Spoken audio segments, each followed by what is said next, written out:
Antara perkara baru yang saya belajar baru-baru ini ialah apabila kita membeli emas yang dicuri, kita sebenarnya boleh dijatuhkan hukuman bersubahat dalam jenayah tersebut. Bermakna, jika pencuri tersebut menjual emas yang dicuri walaupun kepada kedai emas, pekerja tersebut boleh disabit kesalahan sehingga terbukti tidak bersalah.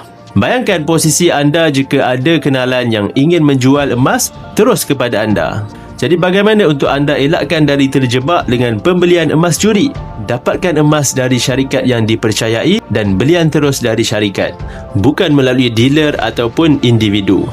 Hanya kerana anda ingin jimat beberapa ringgit, anda berisiko untuk dipenjara atas sebab bersubahat dalam kes pencurian atau lebih teruk jika melibatkan nyawa. Oleh sebab itu, kesemua pembeli emas Public Gold perlu berdaftar sebagai ahli untuk pastikan urusan jual beli emas dilakukan dengan Public Gold sendiri, bukan pembelian melalui dealer.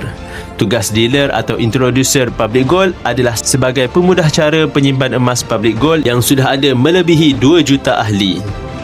Dealer bukan sahaja membantu dalam urusan Public Gold pengguna, malah dealer Public Gold berkongsi ilmu tentang simpanan emas yang terbaik. Bagi yang berminat untuk memulakan simpanan emas bersama Public Gold, anda boleh isi borang sign up di bio saya atau PM untuk saya bimbing anda dalam cara dan langkah-langkah simpanan emas yang terbaik untuk anda.